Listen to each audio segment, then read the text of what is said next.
خب داستان این موتور چیه؟ موتور کمپرس میزنه داخل آب رادیات. خودشون اومدن سرسیلن پمباد رو عوض کردن، بازم برطرف نشده.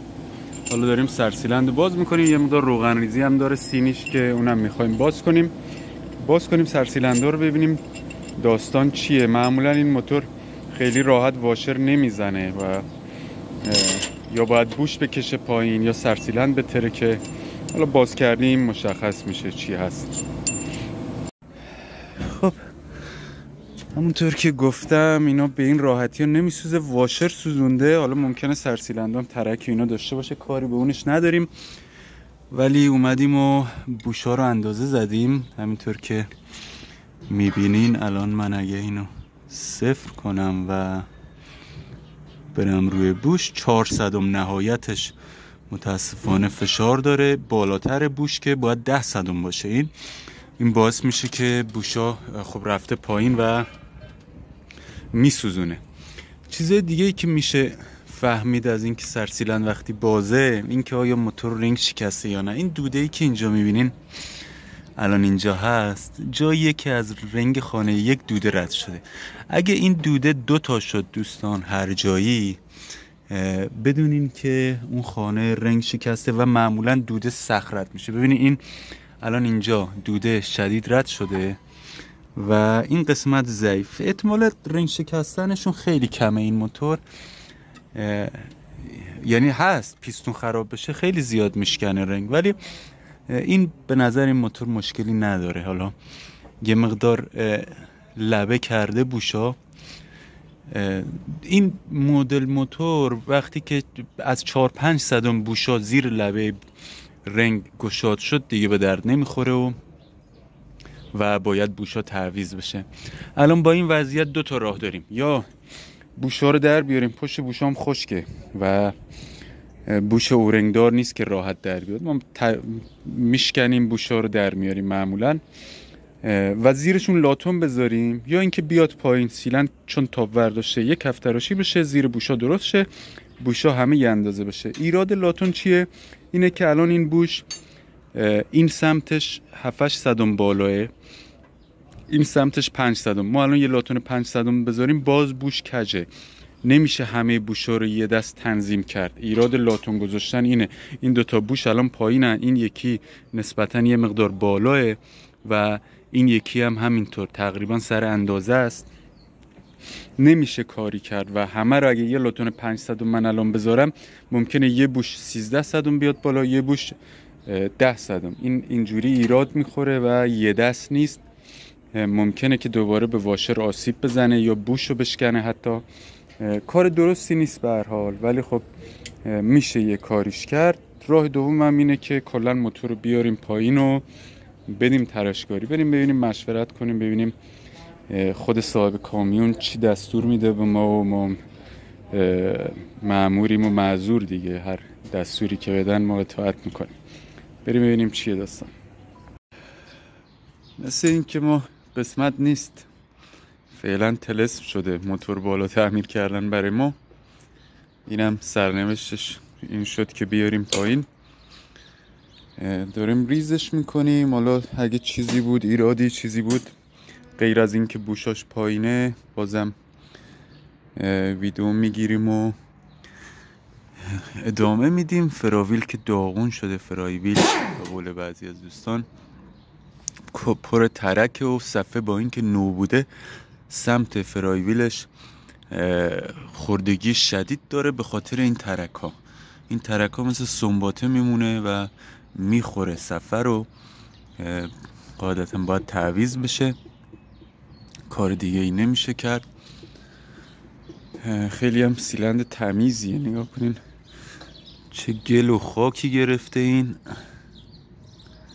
کنم تو سیل افتاده بوده قبلا، واشر سوزن اینجا چسبیده. نگاه این کجا بود.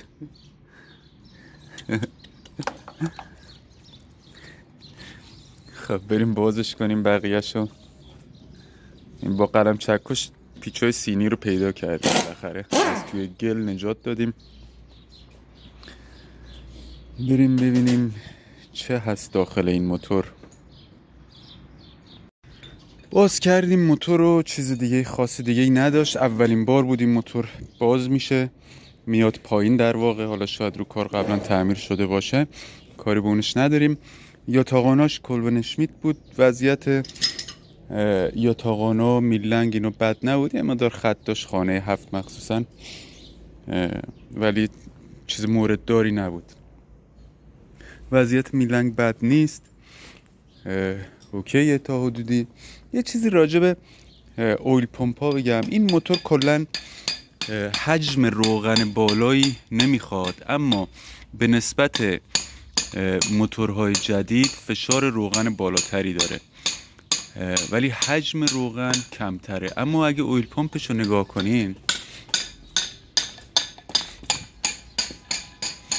اویل پمپ میبینین اویل پمپ بزرگی داره در مقابل موتورهای جدیدی که یه اویل پمپ کوچیک دارن. چرا اینجوریه؟ در واقع این اویل پمپ همینطور که دنده رو میبینین دنده بزرگی داره و نسبت دورش با میلنگ تقریبا 1:1. یعنی این دنده تقریبا با دنده، واقعیت تا حالا نشمردم ولی فکر کنم یکی باشن کلا تعداد دنده ها، با این دنده ای که سر میلنگ میخوره مال اویل پمپه یه اندازن، پس میشه 1:1. حالا چرا جدیداً تغییر دادن این سیستمو؟ موتورهای جدید مصرف روغن بالاتری دارن، حجم روغن بالاتری رو استفاده میکنن. این موتور ولی نه. وقتی که دور موتور تو گرمترین حالت، دور موتور توی پایین ترین حالت خودش قرار میگیره، این اویل پمپ بزرگه تا حجم و فشار لازم رو تأمین کنه. اما توی جدیدا چرا این کارو نکردن؟ یه اویل پمپ بزرگتر نذاشتن که تو دور پایین خیلی راحت فشار و حجم رو ببره بالا. دلیل داره. دلیلش چیه؟ به خاطر اینکه موتورهای جدید حجم بالاتر از روغنی رو میخوان و نسبت دور اویل پمپ رو برداشتن زیاد کردن و تقریبا 1:3 1:2 اینا چیزایی هست که اویل پمپ ها رو دارن. اویل پمپ ها کوچیکه. چرا این کار کردن؟ بذارین یه مثال بزنم. موتور جدید ایویکو سریایی که روی استرالیس تراکر هست، این موتورها اویل پمپ های کوچیکتری داره ولی دور بالاتری نسبت به این داره. چرا؟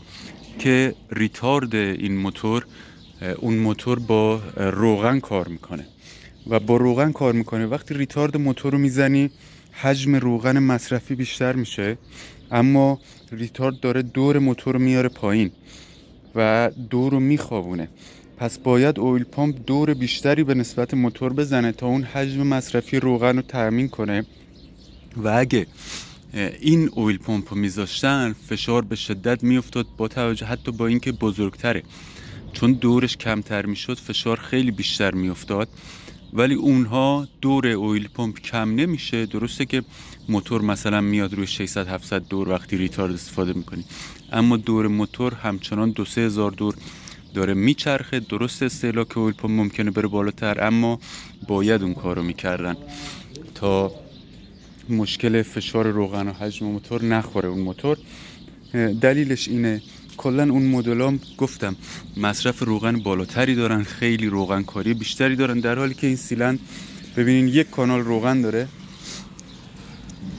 که کل روغن از اینجا تغذیه میشه. یعنی روغن پاشا، روغنی که میره برای میل سوپاپ، روغنی که میره برای سرسیلند از همین میل سوپاپ میره برای سرسیلند، روغن پاشا از همین کاناله، کل روغن یاتاقان هم ببینین از همین کانال روغنه. در حالی که یک موتور جدید مثلا کومنز، ایویکو، اینها 2 تا کانال روغن دارن. یعنی کانال روغنی که اومده اینجا روغن پاشو جدای از کانال سرسیلند، از کانال یاتاقان، حداقل 2 تا کانال روغن در راستای همدیگه روبروی همدیگه معمولا دارن که به خاطر اینکه اون حجم بالای روغن رو بتونن تأمین کنن و مشکلی نداشته باشه. نه، امیدوارم دقیق منظورم رسونده باشم. حالا اگه جای اشکال یا جای موردی داشتی من همیشه میگم، بگین اگه من جای اشتباه میکنم خوشحالم میشم از تجربیات دوستان استفاده کنم. حتما توی تلگرام به ما بپیوندین دوستان. اونجا دوره همین تازه گروه زدم، ولی خب نمیدونم الان که دارم این ویدیو رو میگیرم چه وضعیتی خواهد داشت اون گروه. دور همین به هر حال از تجربیات همدیگه بتونیم بیشتر استفاده کنیم. لایک هم که احتمالاً تا الان لایک و کامنت گذاشتین. ممنون از اینکه ما رو دوستان دنبال میکنین. پیستونا یادم رفت بگم، پیستونا ظاهرشون بد نیست. ما خانه یک پیستون درمی قبلا یه ویدیو راجع به این که چطور تشخیص بدیم پیستونا خرابن یا نه گذاشتم و لبه این رنگ و لبه داخل رو نگاه میکنیم. اگه خوب باشه دوستان موتور قدیمی ایویکو رو حتما پیستون رو عوض نکردین، حتما فقط رنگ اصلی استفاده کنین. ولی اگه پیستون رو عوض کردین، مثلا پیستون گودسه انداختین با رنگ گودسه، مشکلی نیست اگه اصلی باشه، یعنی گودسه واقعی باشه یا هر جنس دیگه ای بندازین مشکلی نداره، پیستون رو نو میکنین. ولی اگه پیستون رو نو نکردین قطعا فقط رنگ اصلی استفاده کنین. پیستون ها چیه؟ پیستون ها گودسه است. مثل همیشه موفق باشین.